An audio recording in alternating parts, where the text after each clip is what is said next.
L'Autorità di Sistema Portuale ha appena terminato un servizio di indagini georadar e mobile mapping,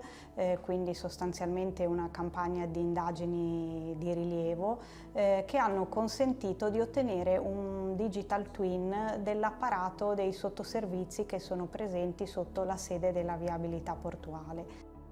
Questo modello consentirà l'interoperabilità con altri sistemi di gestione informativi che consentiranno di supportare la progettazione e l'esecuzione dei lavori. In particolare la progettazione potrà essere integrata con queste informazioni che consentiranno in maniera preventiva di rilevare potenziali interferenze durante la fase esecutiva, creando ovviamente un beneficio anche in termini di tempistiche e di fluidità nell'esecuzione dei lavori.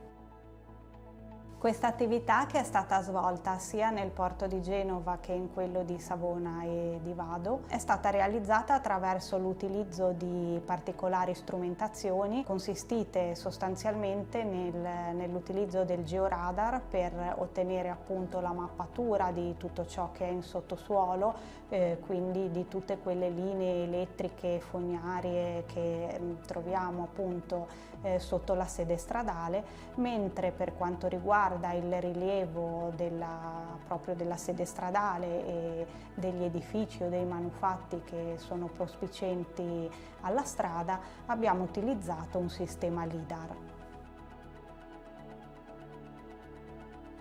Questa attività si inserisce in un processo che sta portando avanti l'Autorità di Sistema Portuale circa la digitalizzazione dell'ente e consentirà di avere una banca dati sempre più completa e performante a supporto delle attività dell'ente.